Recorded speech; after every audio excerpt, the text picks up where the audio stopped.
ఇప్పుడు నీ తండ్రి సంపాదించిన ఆస్తిని నీకు అప్పగించాం. ఇందులో మళ్ళీ కొత్తగా నిర్ణయం తీసుకోవడానికి ఏముంటుందమ్మా? అదే తాతయ్య, డబ్బు మనం బ్రతకడానికి ఉంటే సరిపోతుంది, అంతేగాని లెక్కలేనంత డబ్బున్నా ఏదో ఒక భయమే ఉంటుంది. కానీ దానివల్ల ప్రయోజనం ఉండదు. అందుకే రాణి ఆ డబ్బుకు సార్థకత చేయాలని ఒక ట్రస్ట్ పెట్టాలని చూస్తోంది.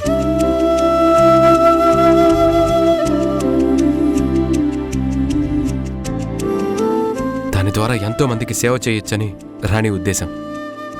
చాలా సంతోషం అమ్మా. మనకున్న దాంట్లో మనం బ్రతకడం అనేది స్వార్థం అవుతుంది.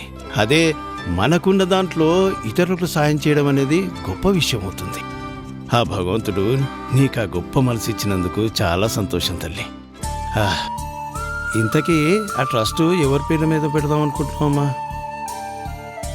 నాకు జన్మనిచ్చింది నా తండ్రి దేవరాజు.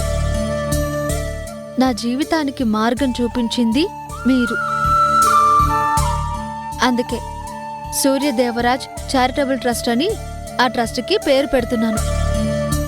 దానికి చైర్పర్సన్గా సుష్మాని నియమిస్తున్నాను.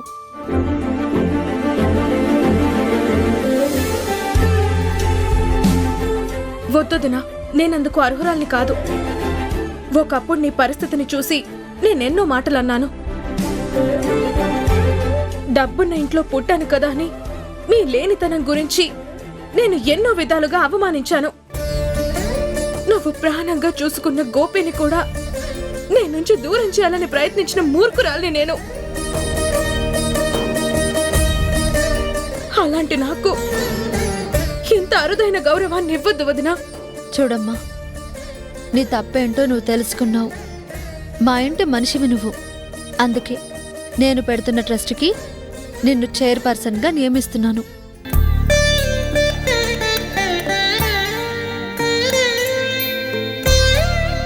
రాణి మనసే అంతమ్మా.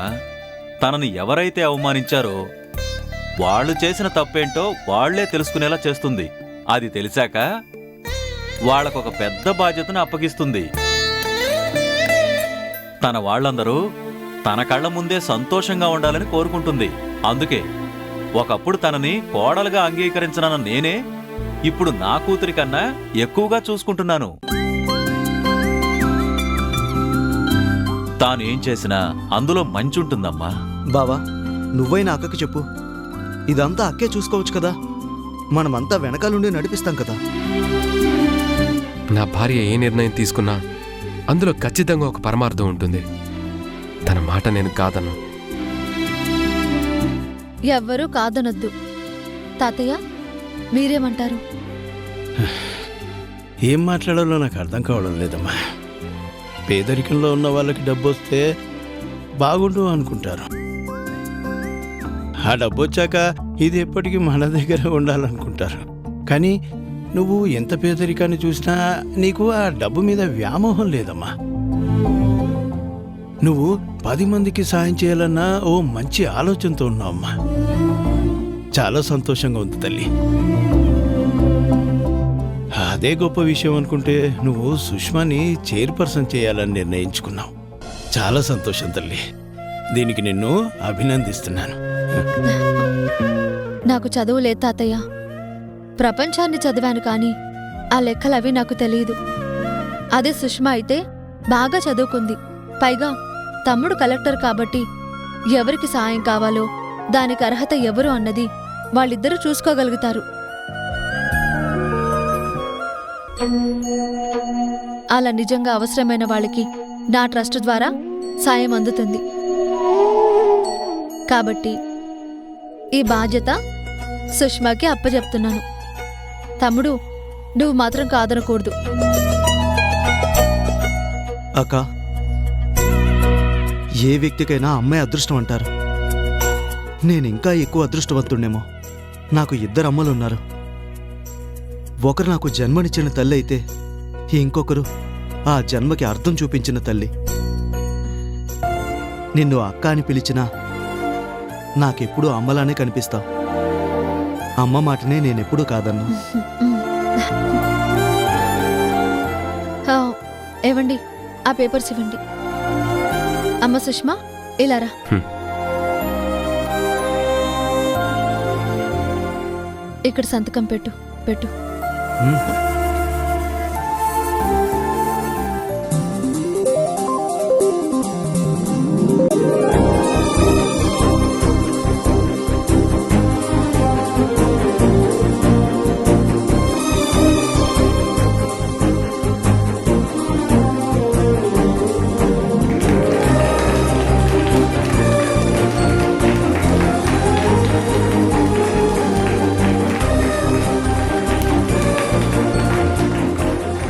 అన్నయ్య గారు తీసుకోండి.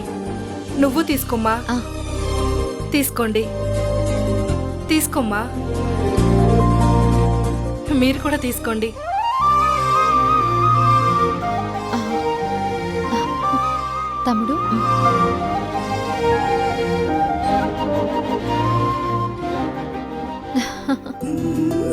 నిన్ను చూస్తుంటే నా స్నేహితుడు దేవరాజును చూసినట్టే ఉందమ్మా.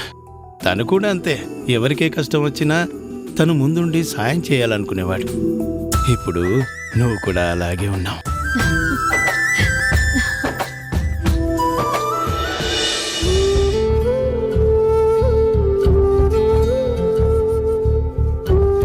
అంకుల్ ఎప్పుడు పొద్దున్నే లేచేవారు, అలాంటిది ఇంత టైం అయినా ఈరోజు లేవలేదేంటి?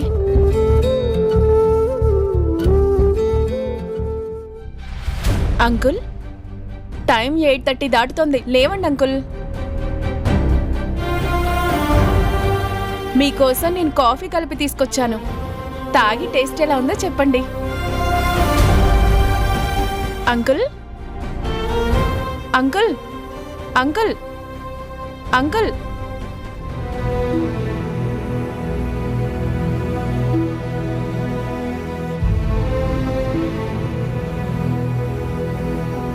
అంకుల్, లేవండి.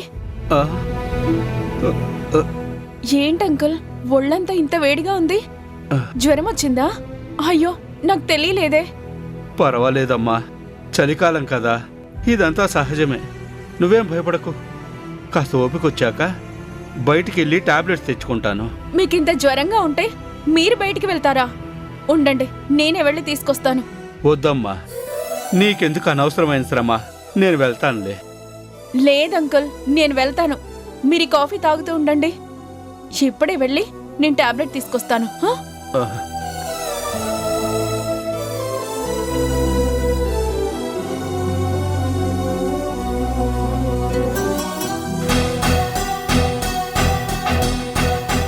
నేను బయటకు వచ్చినప్పుడు ఎవరికీ తెలియకూడదు.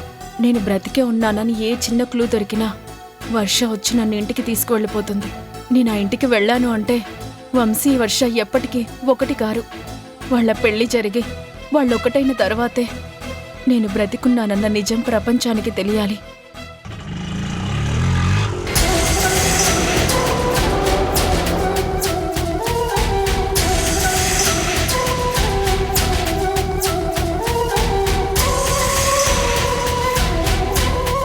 ఏంటి వర్ష, ఏదో ఆలోచిస్తున్నట్టున్నావు? సమంత అక్క గురించి కాక ఇంక దేని గురించి ఆలోచిస్తాను? శాశ్వతంగా దూరమైన సమంత గురించి ఎంత ఆలోచించి ఏంటి ప్రయోజనం?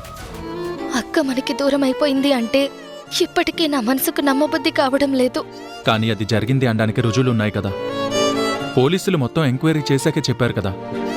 నిజమే వంశీ, కానీ అలా జరిగింది అంటే ఒక రకంగా కారణం నేనే అనిపిస్తుంది. చూడు వర్ష, నీ వల్ల ఏ తప్పు లేదని అందరం చెప్పాం. ఇంకా నువ్వు పదే పదే దాని గురించి ఆలోచించడం కరెక్ట్ కాదు.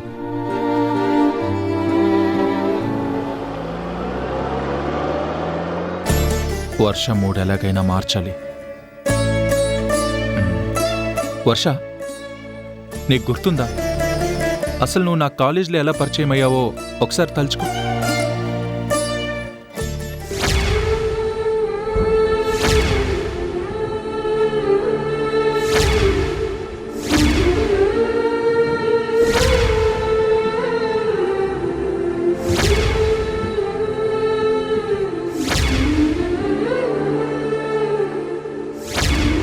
నిజంగా అది ఎంత పెద్ద మెమరీ కదా.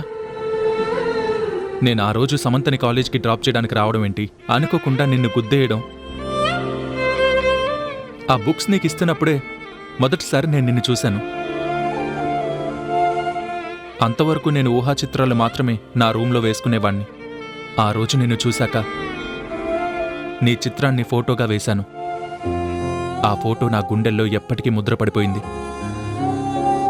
నువ్వు తప్ప నా జీవితంలో ఎవరూ ఉండకూడదని నీ వెంట పడ్డాను.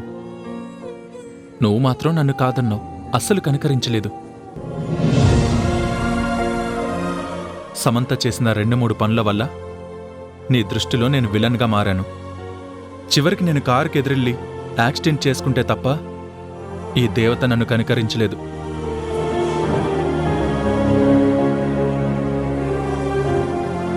పొరపాటున ఆ రోజు ఏమైనా జరుగుంటే నేను కూడా చనిపోయి చాలా రోజులై ఉండేది. అలా మాట్లాడొద్దు వంశీ. నాకిష్టమైన వాళ్ళు నాకు దూరమైపోతే ఆ నరకం ఎలా ఉంటుందో నాకు తెలుసు. ఇంకెప్పుడు అలా మాట్లాడుకో. నిన్ను బాధ పెట్టాలని చెప్పలేదు వర్ష. బాధలో ఉన్న నీ మూడ్ మార్చాలని ఇలా మాట్లాడను. నువ్వంటే నాకెప్పటికీ ప్రాణం. నువ్వు చిరునవ్వుతూ ఉంటే నేను సంతోషంగా ఉంటాను. నువ్వు కన్నీళ్లతో ఉంటే నేను బాధలో మునిగిపోతాను. అది నువ్వు తెలుసుకుంటే చాలు.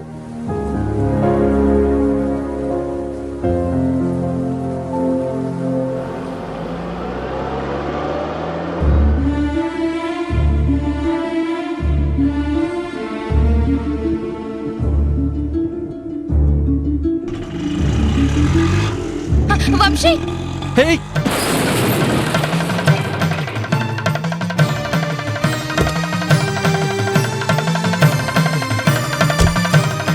ఏరా, ఆడపిల్ల పక్కనుంటే కళ్ళు కనిపించవా? రోడ్డు మీద వెళ్తున్నా అనుకున్నావా, పైన వెళ్తున్నా అనుకున్నావా? సారీ బాస్, తప్పైంది. నీకేమైనా డ్యామేజ్ అయిందా? కావాలంటే చెప్పు, డబ్బులు ఇస్తాను. ఏం రూ, డబ్బు ఎక్కువగా ఉందని గుద్దెత్తే సరిపోద్ది అనుకుంటున్నావా? ఇక్కడ ప్రాణాలు పోతే ఎవరు తెచ్చిస్తారు? చెప్పాను కదా, మేమిద్దరం మాట్లాడుకుంటూ వస్తుంటే అనుకోకుండా జరిగింది. ఇదేం కావాలని చేసింది కాదు. అనవసరంగా ఈ విషయంలో గొడవ చేయొద్దు, వదిలేసి. అవునన్నా, ఇది అనుకోకుండా జరిగింది. దయచేసి వదిలేసేయండి. ఏంది పోరి, ఈడు నీళ్ళెవరా ఇంత సపోర్ట్ చేస్తున్నావు? ఏం కాలేదు కదా, ఇంకా ఎందుకు అలా గొడవ పడుతున్నారు? తొందరగా వెళ్ళాలి, వాళ్ళని వదిలేసేయండి. అది కాదు మేడం, వీళ్ళు. చెప్పాను కదా, తొందరగా వెళ్ళాలి. ప్లీజ్ మీరు వెళ్ళండి. చాలా థ్యాంక్స్ అండి, మీరు మాకు చాలా పెద్ద హెల్ప్ చేశారు. Thank you so much.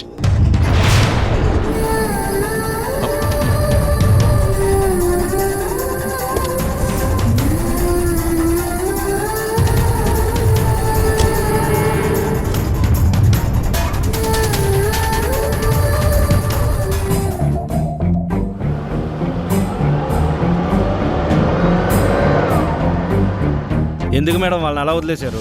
అలాంటి వాళ్ళని 4 తన్ని పంపించాలి. పోరి పక్కనుంటే చాలు, ఈ నా కొడుకులకు కళ్ళు కనబడవు. వాళ్ళ గురించి తప్పుగా మాట్లాడితే మర్యాదగా ఉండదు. ఆ కార్ని ఫాలో అవ్వు.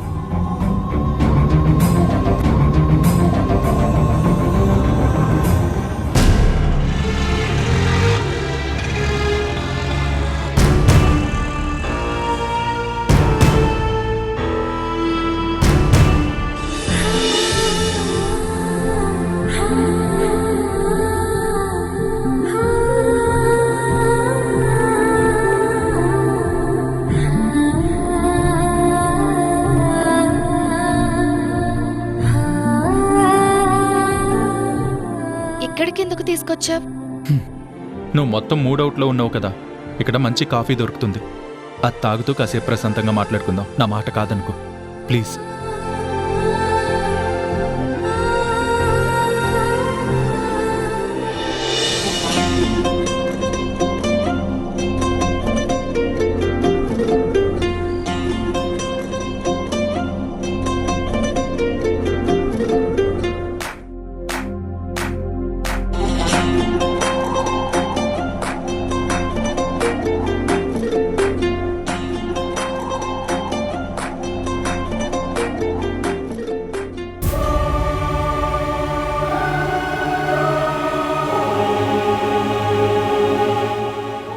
ఇద్దరూ ఒకటవ్వాలని నా కోరిక.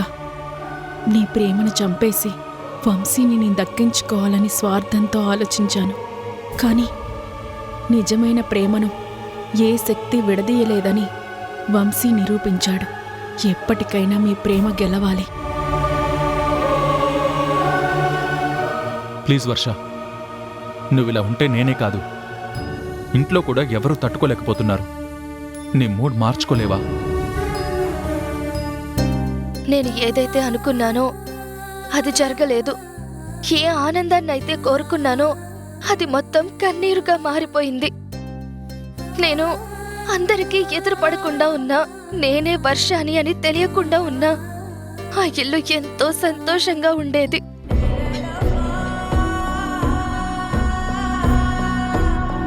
అక్క కూడా సంతోషంగా బ్రతికే ఉండేది. మీరందరూ నా తప్పు లేదు అంటున్నా నా మనసు మాత్రం ఒప్పుకోవడం లేదు వంశీ.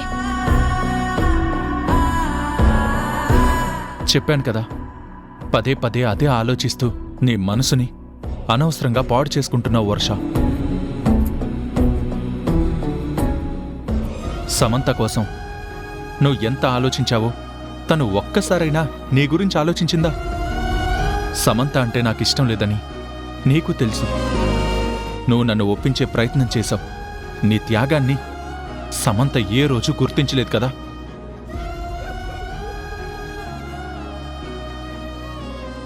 అలాంటి సమంత గురించి నువ్వు ఈరోజు ఇంతలా ఎందుకు ఆలోచిస్తున్నావు?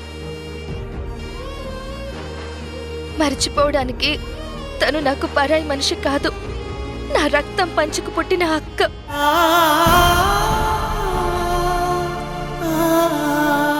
మన ప్రేమని గెలిపించుకోవడానికి తన మెడలో నువ్వు కట్టిన తాళిని తెంపమంటావా? తన జీవితాన్ని నన్ను దోచుకోమంటావా?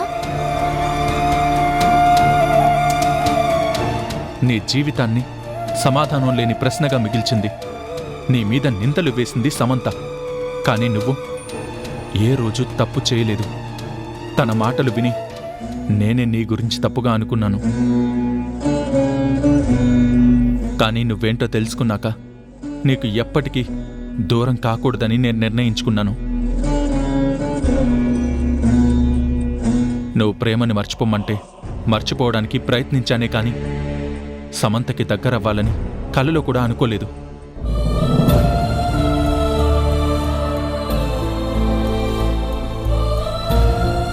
నువ్వు కళ్యాణ్ని పెళ్లి చేసుకున్నా నేను మాత్రం తనని నా జీవితంలోకి తెచ్చుకునేవాణ్ణే కాదు. అది నువ్వు మర్చిపోకు. నువ్వు ఇలాగే మాట్లాడతావని నాకు తెలుసు వంశీ. మీకు చేసిన అన్యాయానికి ఇప్పుడు నేను అజ్ఞాతంలో ఉండి శిక్ష అనుభవిస్తున్నాను. ఇప్పటికీ కూడా నువ్వు నా గురించి ఆలోచిస్తూ బాధపడ్డం నాకు నచ్చలేదు.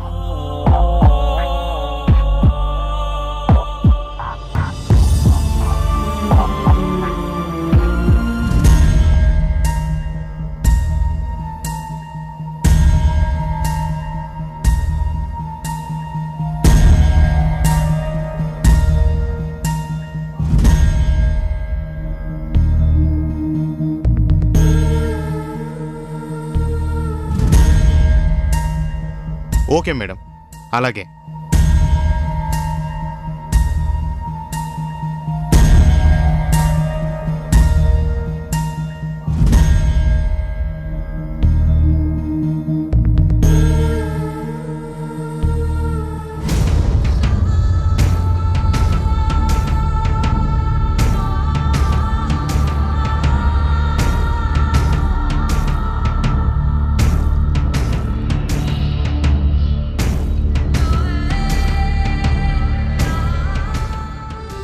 నేనింకా ఆర్డర్ చేయలేదే, అప్పుడే ఎలా తీసుకొచ్చావు? ఒక ఆవిడ ఈరోజు ఇక్కడ పార్టీ ఇస్తున్నారు సార్. మంచి జంటలందరికీ మంచి కాఫీ ఇవ్వమని మాకు చెప్పారు సార్.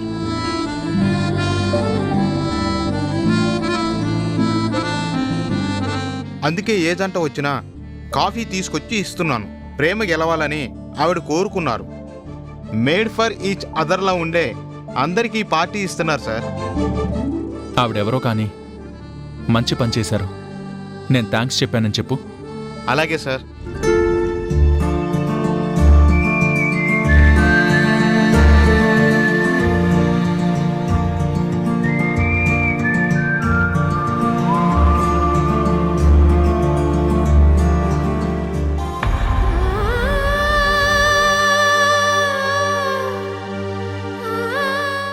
చూసావో వర్ష, మనకి తెలియని వ్యక్తి కూడా మనిద్దరం మేడ్ ఫర్ ఈచ్ అదర్ అని రాసింది.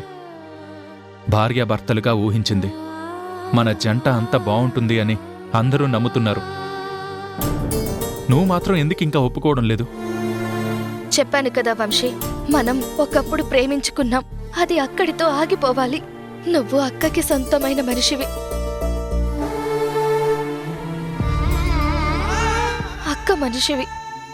తను మనకి దూరమైనా నేను నీకు మాత్రం దగ్గర కాలేను.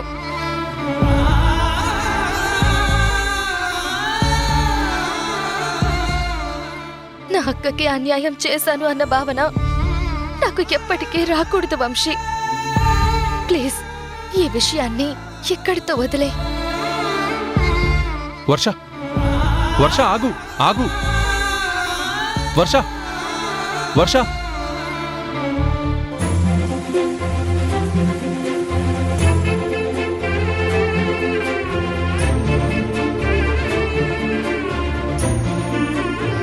మీ ఇద్దరిని కలపడం కోసమే నేను చనిపోయినట్టుగా నాటకమాడుతున్నాను. నా మరణం కూడా నిన్ను వంశీకి దగ్గర చేయలేదని నాకు అర్థమైంది. కానీ ఒక్కటి గుర్తుపెట్టుకో వర్ష, మీ ఇద్దరిని కలిపే వరకు మీ అక్క నిద్రపోదు.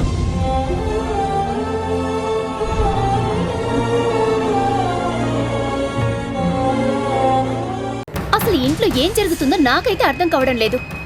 నాకు అర్థం కావటం లేదు, కానీ చూడటం లేదా? వంశీ సమంత హస్బెండ్ కదా. సమంత చనిపోయినంత మాత్రాన అలా వర్షాన్ని కలిపి పంపించడం, అందరూ వాళ్ళు మేడ్ ఫర్ ఈచ్ అదర్ అనడం నాకేం నచ్చట్లేదు. ఆ రాణి, సూర్యం, వర్షాలు కలిసి ఇంత పెద్ద నాటకం ఆడుతున్నారు.